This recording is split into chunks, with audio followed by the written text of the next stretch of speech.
Hello guys, कैसे हैं आप लोग।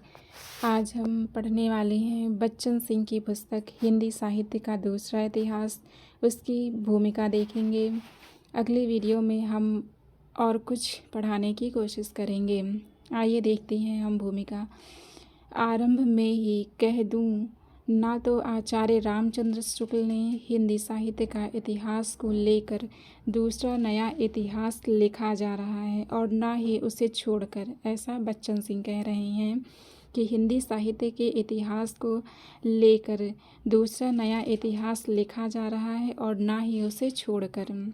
सन 1972-73 में जब मैं आधुनिक हिंदी साहित्य का इतिहास लिखने की तैयारी कर रहा था तो मुझे कुछ वैसा ही एहसास हुआ। सन 1989 में मेरी एक दूसरी पुस्तक आचार्य रामचंद्र शुक्ल का इतिहास पढ़ते हुए छपी थी। उस पुस्तक को तैयार करने में मुझे उनके इतिहास की दोनों संस्करणों को अक्षरशः मिलाना पड़ा। उसमें मैंने लिखा, नए इतिहास के लिए शुक्ल जी का इतिहास एक चुनौती है।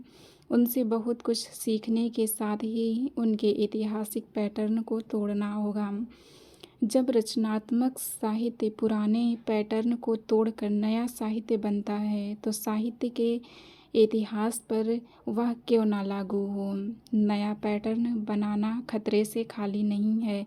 नया इतिहास लिखने के लिए यह खतरा उठाना ही होगा, ऐसा बच्चन सिंह कह रहे हैं। शुक्ल जी ने इतिहास का संशोधित और परिवर्तित संस्करण सन 1940 में छपा था। शुक्ल जी का जो हिंदी साहित्य का इतिहास था उसका परिवर्तित संस्करण 1940 में प्रकाशित हुआ था। उसके प्रकाशन के बाद 50 वर्ष से अधिक का समय निकल गया। इस अवधि में अनेक शोध ग्रंथ छपे, नई पांडुलिपियाँ उपलब्ध हुईं, ढेर सा नया साहित्य लिखा गया। नया साहित्य लिखने के लिए यह सामग्री कम पर्याप्त और कम महत्वपूर्ण नहीं है। यह भी धातव्य है कि शुक्ल जी का इतिहास औपनिवेशिक भारत में लिखा गया और अब देश स्वतंत्र है, उसमें लोकतांत्रिक व्यवस्था है।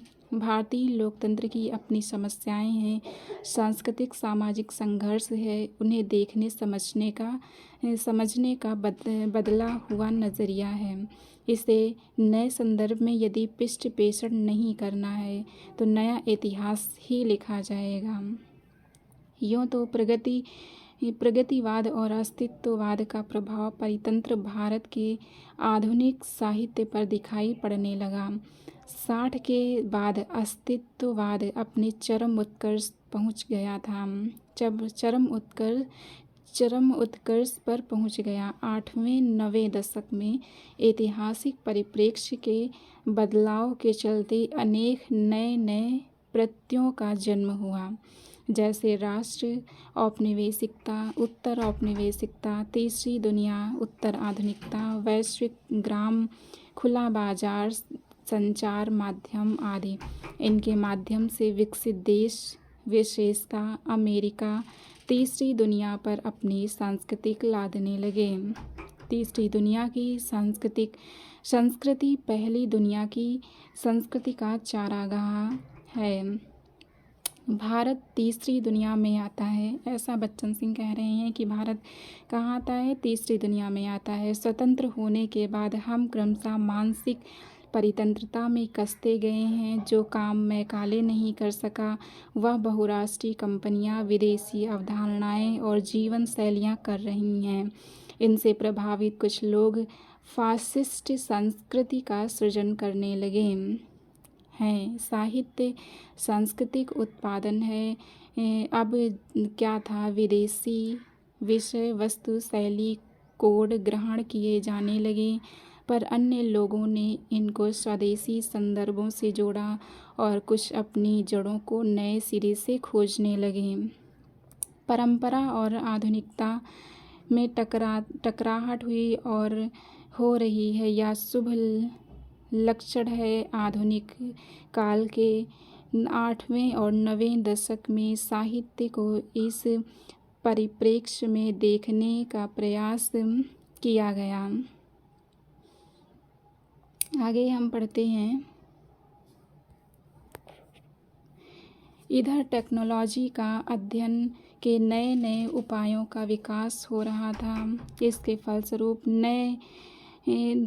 फलस्वरूप नए पाठक का पुरानी कृतियों से नया रिश्ता बनता है। यह रिश्ता पहले के पाठकों से कृति का जो रिश्ता बना था उससे भिन्न होगा। दोनों रिश्तों में एक प्रकार का मूल्यगत संघर्ष होता है। भाषा शैली रूपात्मक प्रयोग भी इतिहास के आधार पर बनते हैं। इसे नए सिरे से अन्वेषित करने की आवश्यकता है। आगे हम देखते हैं, बदलाव के इस परिपार्श्व में इतिहास के काल विभाजन, नामकरण, मूल्यांकन में भी परिवर्तन होंगे। यूँ तो काल विभाजन सुविधोपजीवी होता है। ट्रेवलियन का कहना है कि तिथियों की तरह, ये इम्पॉर्टेंट पंक्ति है बच्चन सिंह ने लिखी, जिसमें ट्रेवलन का कथन है, कहना है कि तिथियों की तरह कालावधियाँ यानी पीरियड्स तथ्य नहीं होती। ये अतीत की घटनाओं के संबंध में बनाए गए काम चलाऊ प्रत्यय कंसेप्शन हैं। इससे विवेचना में सुविधा होती है, किंतु वे कालावधियाँ ऐतिहासिक विचारों को प्रायः भटका देती हैं।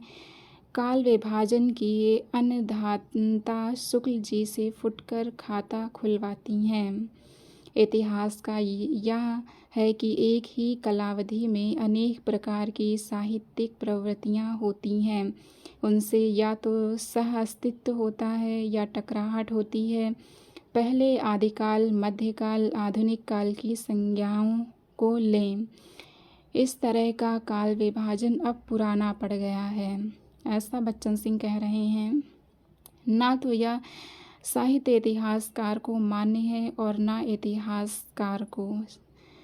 इतिहास लेखक एक कालावधि को एक शीर्षक में बांध देता है, जैसे 600 से 321 ईसा पूर्व प्रजातंत्र एवं राजतंत्र। साहित्य के इतिहास में भी यह पद्धति अपनाई जा सकती है और अपनाई भी गई है। आदिकाल नाम भ्रामक है, ऐसा बच्चन सिंह कह रहे हैं कि आदिकाल नाम भ्रामक है। इससे बाबा आदम के ज़माने का आभास होता है। भाषा की दृष्टि से 1000 से 1400 ईस्वी का समय महत्वपूर्ण है। बच्चन सिंह ने भाषा की दृष्टि से 1000 से 1014 समय महत्वपूर्ण माना है। महत्वपूर्ण इसलिए नहीं है कि इसमें विभिन्न जातियाँ भाषाएं निःसृत हुई, बल्कि इसलिए कि उनमें अनजाने ही देसी भाषाएं अपनी जगह बनाने के लिए प्रयत्नशील थीं। अपभ्रंश का व्याकरण भी देसी भाषाओं के व्याकरण से नहीं मिलता है। अब अपभ्रंश को कोई पुरानी हिंदी नहीं कहता। इस काल में अपभ्रंश काव्य का प्राधान्य था। यद्यपि रासो काव्य की अप्रामाणिकता सिद्ध हो चुकी है, फिर भी उससे राजस्थानी के उदय का अंदाज लगाया जा सकता है। सूर पूर्व ब्रज भाषा की मामूली कृतियों का पता लगा है, पर प्रमाणिक रूप से 3 ही बोलियों का उदय देखा जा सकता है। बच्चन सिंह ने मुख्य 3 बोलियों का उदय देखा है, जिसमें मैथिली है, अवधी है, खड़ी बोली है। पहले वे प्रयोक्ता विद्यापति हैं, दूसरे के मुल्ला दाऊद हैं और तीसरे के अमीर खुसरो हैं। मैथिली में पहले विद्यापति को रखा है, अवधी में मुल्ला दाऊद को और खड़ी बोली में अमीर खुसरो को। अतः इस काल को अपभ्रंश काल, जाति साहित्य का उदय कहना अधिक संगत प्रतीत होता है। आगे लिखते हैं कि भक्तिकाल है, मध्यकाल नहीं। मध्यकाल सामान्यतः जकड़ी हुई मनोवृत्ति का परिचायक है। इसे आचार्य हजारी प्रसाद द्विवेदी जबदी हुई मनोवृत्ति कहते हैं। मध्यकालीन चित्तवृत्ति में अंग्रेजी की मेडिवियन सेंसिबिलिटी का अर्थ प्रविष्ट हो चुका है। अनेक अर्थों में यह नव जागरण काल है। प्रथम जागरण डॉक्टर रामविलास शर्मा इसे आधुनिक काल कहना पसंद करते हैं। अपने अंतर्विरोधों के बावजूद जिसे सेकुलर शब्द का पर आज बहुत जोर दिया जा रहा है, वह अपनी मूल अर्थवत्ता में भक्त कवियों में मौजूद था। आज के अंतर्राष्ट्रीय धर्मोन्माद में जलते हुए लोगों को उस काल के भक्ति काव्य में सुकून मिलता है और इस उन्माद से लड़ने के लिए आध्यात्मिक प्रेरणा।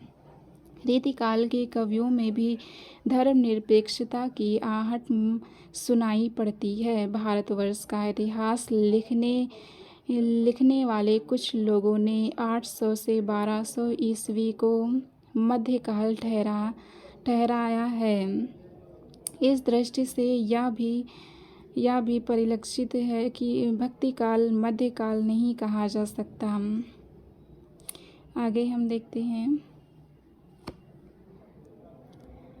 आगे लिखते हैं कि रीतिकाल वस्तु शैली छंद रूप विधान में भक्तिकाल से भिन्न भूमिका पर खड़ा है। यह अपने आप में स्वतंत्र काल है। इसे उत्तर मध्यकाल कहना गणितीय भ्रमोत्पादन है। शुक्ल जी इसे 2 भागों में बांटते हैं, रीति ग्रंथकार कवि और अन्य कवि। अन्य कवि एक गोल शब्द है। बच्चन सिंह कहते हैं कि अन्य कवि एक गोल शब्द है। इस कोटि में अर्थ की दृष्टि से हल्के कवि आएंगे। घनानंद को शुक्ल जी रीतिकाल के सर्वोत्कृष्ट कवियों में मानते हैं। फिर उन्हें अन्य कवियों की बिरादरी में क्यों बैठाया जाता है? यहाँ पर उनकी इतिहास दृष्टि में खोट दिखाई पड़ती है। प्रवृत्तियों की दृष्टि से वे एक को रीतिबद्ध और दूसरे को रीतिमुक्त कहते हैं। इसके आधार पर रीतिबद्ध, रीतिसिद्ध अथवा अवैज्ञानिक उपविभाजन होते रहे हैं। आगे देखते हैं। वास्तविकता तो यह है कि रीति निर्मुक्त कोई नहीं है। रीतिकाल नाम इसी को लेकर सार्थक होता है। रीति मुक्त होकर कोई रीतिकालीन कैसे होगा? रीतिबद्ध और रीति मुक्त की मैंने उलट दिया है, यानी रीतिबद्ध को रीतिबद्ध रीति और रीति मुक्त को मुक्त रीति कहा है।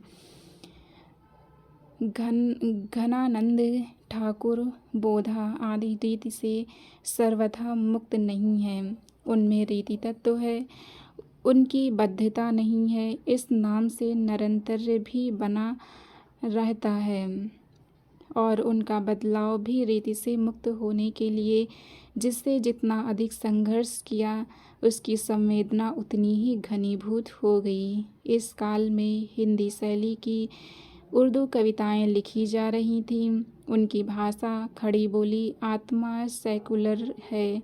उन्हें भी इस इतिहास में स्थान दिया गया। अगले पैराग्राफ में देखते हैं।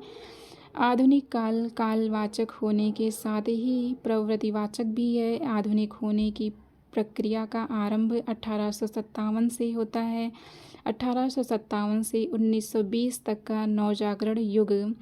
इस काल के गत्यात्मक परिवर्तनों को देखते हुए छोटे छोटे युगों की कल्पना की गई, जैसे साक्षरतावाद युग, उत्तर साक्षरतावाद युग। काल एक खंड प्रवाह होता है और युग काल खंडों की पहचान। इस काल में छायावाद युग उसकी अर्थवत्ता खो चुका है। सन 75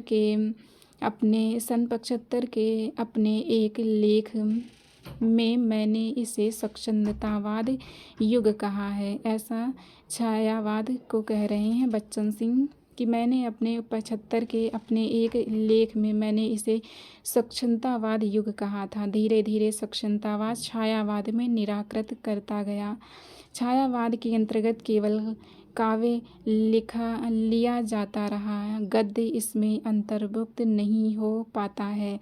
इस कालावधि में एक ही मूल प्रवृत्ति होती है। साक्षरतावाद शब्द दोनों को अपनी वृत्ति में समेट लेता है। तत्कालीन राष्ट्रीय आंदोलन भी साक्षरतावादी ही था। यह नाम राष्ट्रीय संदर्भों में भी प्रासंगिक हो उठा है। उत्तर आधुनिकतावाद की विशेषताओं को नए नए प्रत्ययों के संदर्भ में देखने का प्रयास किया गया है।